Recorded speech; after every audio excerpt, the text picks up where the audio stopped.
Welcome to the physical activity portion of the Master Food Volunteer Training. I'm Samantha Harden, and I serve as the Exercise Specialist of Virginia Cooperative Extension.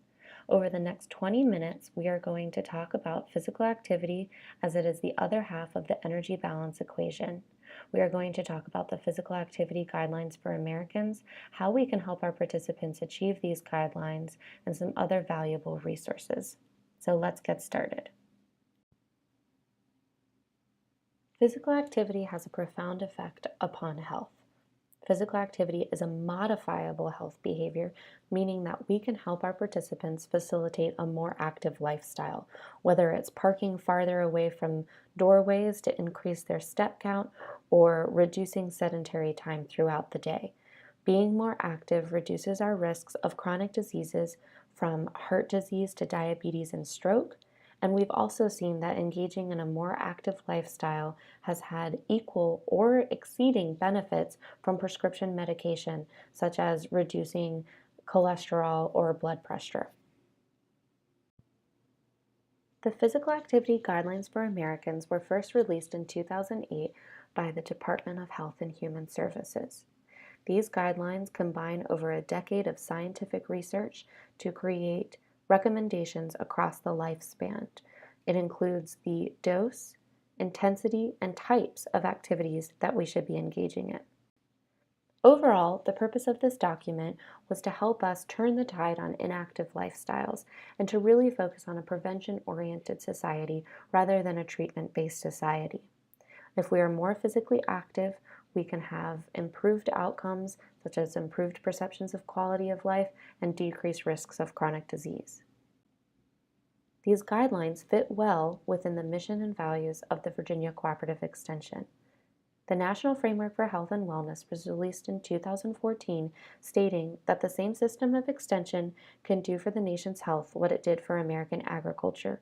You all, as volunteers, as well as agents and other extension professionals being in the communities, can have a direct impact on the degree to which participants really value and engage in physically active lifestyles. The physical activity guidelines for Americans are as follows. We ask that every adult engages in 150 minutes of moderate intensity or 75 minutes of vigorous activity or a combination of the two throughout the week. It is also recommended that adults aged 18 to 64 engage in 2 days of muscle strengthening activity. Some key words related to these recommendations are that we often see aerobic or cardio activities interchangeably.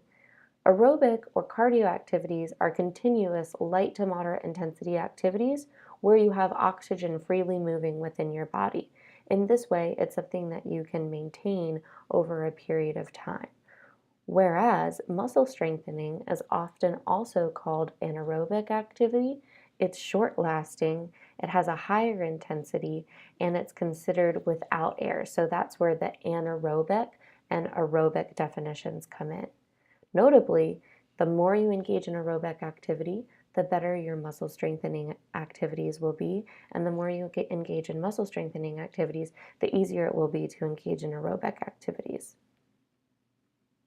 The recommendations also include 60 minutes or more of physical activity each day of aerobic, musculoskeletal, and flexibility training for youth aged 6 to 17. There are no physical activity recommendations for youth aged 2 to 5 due to the lack of evidence in the literature, but this may change in 2018, so stay tuned. I just want to reiterate the types of physical activity that we spoke about on the previous slide. So we have aerobic activities, which really get your heart rate up. These can include things like walking, biking, and swimming, whereas muscle strengthening activities are anything that puts a force against your muscles. So this could be push-ups and sit-ups all the way to weightlifting. You could even do tug-of-war or gymnastics. Bone strengthening activities makes bones grow and get stronger due to impact, usually with the ground. So for someone aged 6 to 8, that might be hopscotch, whereas someone over the age of 8, that might turn into jump rope, whereas an older adult over the age of 65 might just stand and stomp their legs. Physical activity intensity can be categorized as relative or absolute. In a lot of our Virginia Cooperative Extension programs, we're speaking about relative intensity. So we want to make sure that we are getting people into the appropriate level of intensity for weight management purposes, and they can identify their own intensity. This is one example of an intensity scale that you can use within the classroom setting. Say you have people march it out for a couple of counts. Then you have people pick up their pace and they try to get to their highest intensity, maybe an 8 or a 9, and then you march it back down so that everybody gets back to a 3 or a 4, and then you tap it out where everyone gets back down to their comfortable, easy rate of perceived exertion.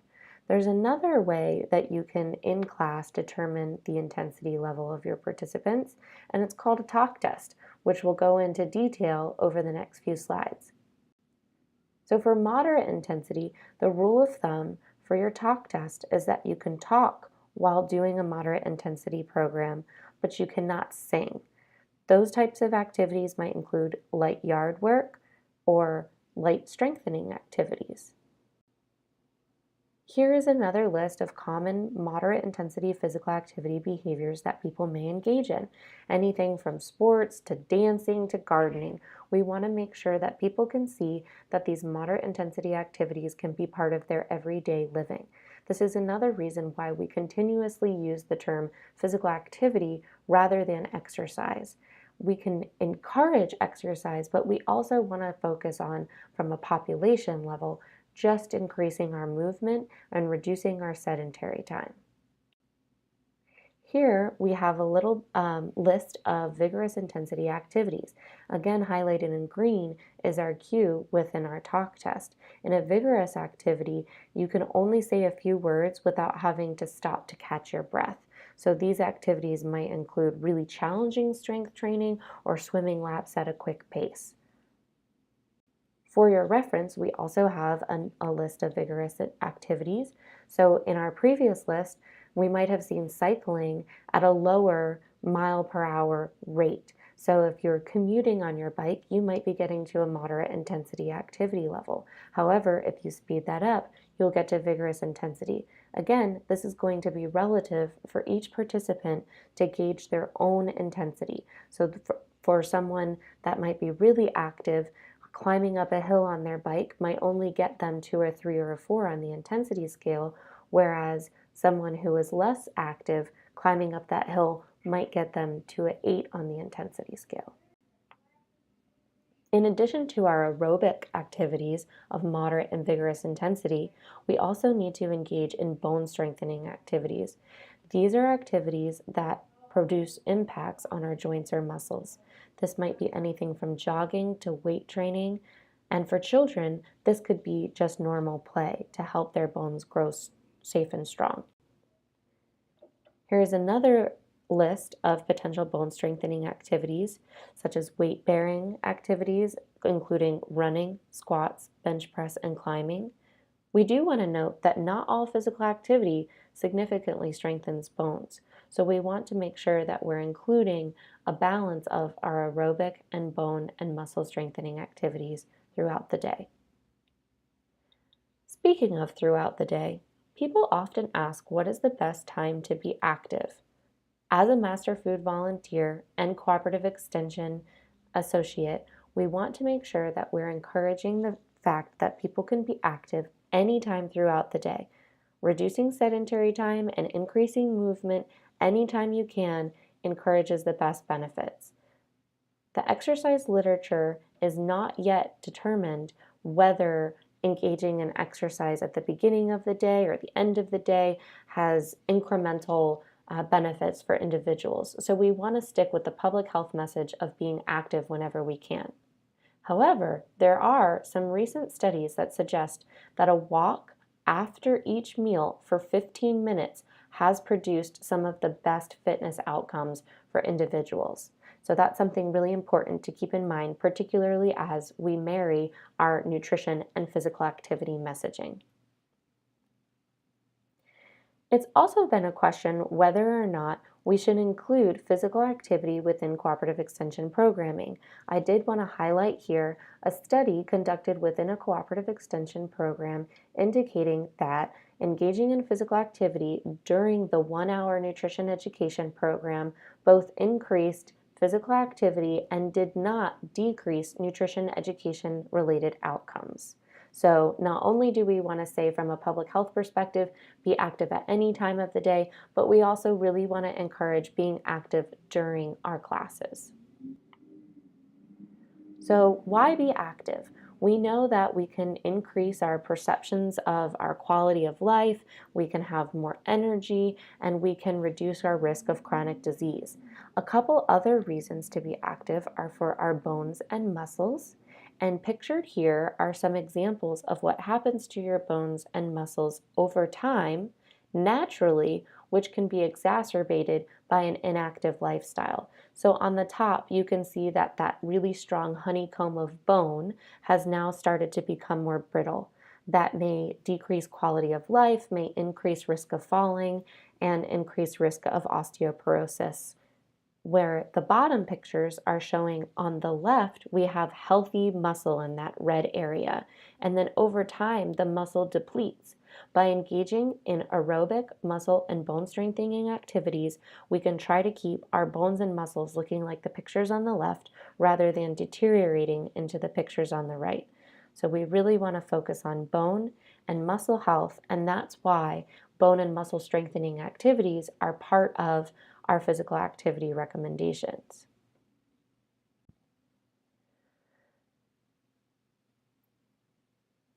This here is a video. If you click, you can see a video of these individuals sharing why they are active in their everyday life. If you want to take the time, please click this link, watch the video, and return to the slideshow as soon as you can.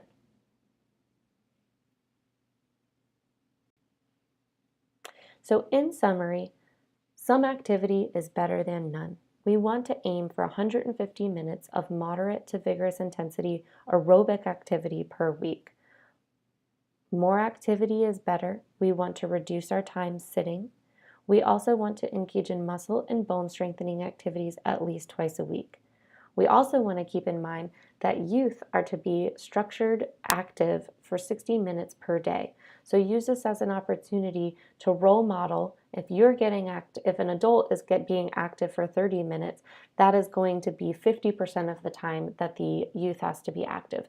So go for a walk, play in the park, be active with your family, and encourage our participants to do the same. Some tips to increase physical activity throughout the day.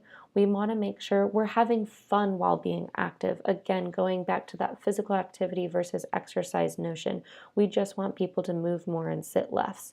We also want to adopt a fitness as a lifestyle. Keep making fitness or exercise or physical activity a priority, and it becomes habit over time. Break in the middle of the day, or we can set really SMART goals. SMART stands for specific, measurable, achievable, realistic, time-based, and shared. So that's SMART's goals with an S on the end. In that way, we are engaging in goal setting that has been shown to increase our physical activity behaviors both in the short and long term. So if we want to set a physical activity goal, it should be specific. So I want to make sure that I walk for 10 minutes, 3 times a day, 3 days a week. So that was measurable. I also gave myself a 10-minute time window 3 days a week because I don't know if I'll be able to have 15 minutes 3 times a day for 3 days a week, or 10 minutes 3 times a day for 5 days a week. So I want to set something that's really achievable for now that I can increase over time. So this is both achievable and realistic. It's also time-based. So each week for the next 3 months, I want to make sure that I'm engaging in 3 10-minute walks over 3 days a week. We have to start somewhere. And then the SMARTs at the end of this SMART goal is to make sure that we're sharing this goal with someone so they can hold us accountable and provide encouragement and support throughout your process. Now that we know the recommendations and how to be active, we want to share one easy way to be active with your participants during class, throughout the day, or on your own. These are called brain breaks. You can do a little moving and shaking throughout the day in your office or at home. You also want to encourage participants to do these brain breaks, but also to not stop there. We can wander outside for a 10-minute walk or engage in any other activity throughout the day. I highly encourage you to turn on a little James Brown, get up off of that thing, and engage in this brain break. We do Living on a Prayer, which is just 10 seconds, holding your palms together, fingers pointing up, and pushing hands down. As you'll see, if you engage in that pushing motion, you're engaging multiple muscles across your chest. Then bring your fingertips down and continue to push. That's stretching your wrists that are often on keyboards throughout the day or using our phones or tablets. So we want to make sure we're really stretching our wrists. We're also engaging our chest and our shoulders in this move. Move number 3, you can't touch this. Bring your arms out in front of you, fingers interlaced, arms extended, and hold for 10 to 20 seconds. A great stretch when sitting at your desk or after being in the car for a long period of time. For the 4th move, bend your arms and clasp your hands behind you, and you can move your neck from left to right. You can hold in place if you feel tension, or you can move continuously, whatever your preference is for that 10 seconds. Pumping it up, we have our arms over our head and we're leaning and we're grabbing for our elbows and leaning to the side. That's a nice side body stretch and a nice arm stretch. We're getting our blood pumping and our body moving. Just 5 more exercises. Straighten up. We're going to interlace our fingers again overhead, and we're going to shrug our shoulders in a way that presses force against our hands. Move number 7, we're just rotating our shoulders. You can either bring your shoulders up and down, forward, and then backwards, whatever makes you feel most comfortable, but get those shoulders moving, get that blood flowing. Get back is a seated exercise in which you can bring your arms bent and bring your shoulder blades together. Squeeze your shoulder blades as if there is a penny between your shoulder blades, and you're sitting up straight, neck up. The 9th move is a simple twist. Lift your leg, turn your body from your torso, from your hips, and have your hand on your thigh. This gives a great stretch throughout your torso and across your back. Our final move is shake, rattle, and roll. Just shake it out, step it out, tap it out, move your hands. That's a quick brain break that you can do during class, throughout the day, on your own, with your participants, or playing with your kids. Some of the final resources we want to share today is that there is a physical activity leadership team of Virginia Cooperative Extension. Our page is within the Virginia Cooperative Extension website. You can find us under Health and Wellness and then Physical Activity. You can find some information about programs and resources, as well as individuals who serve on this team. There are 2 physical activity programs that the Physical Activity Leadership Team and the Parsi Lab support training, technical assistance, and support for. The first is a statewide walking program that lasts 8 weeks starting in the spring. Teams of individuals set goals and share these goals and help each other achieve walking and physical activity, as well as fruit and vegetable consumption goals. Any 15 minutes of physical activity counts as 1 FitX mile. Please contact your agent if you are interested in supporting this program. The other program is for individuals 65 years of age and older and focuses on strength and balance for older adults. It is also 8 weeks in duration, but this program is in person and also provides 8 strength training exercises in a safe, efficient sequence. If you are interested in supporting this program, please contact your agent.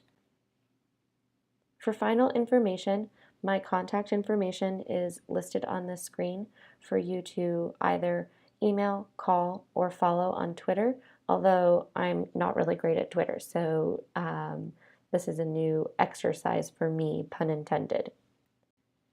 If there are any questions at this time, please feel free to contact your local agent, Melissa Chase, the Master Food Volunteer Coordinator, or myself, Samantha Harden, the Exercise Specialist of Virginia Cooperative Extension.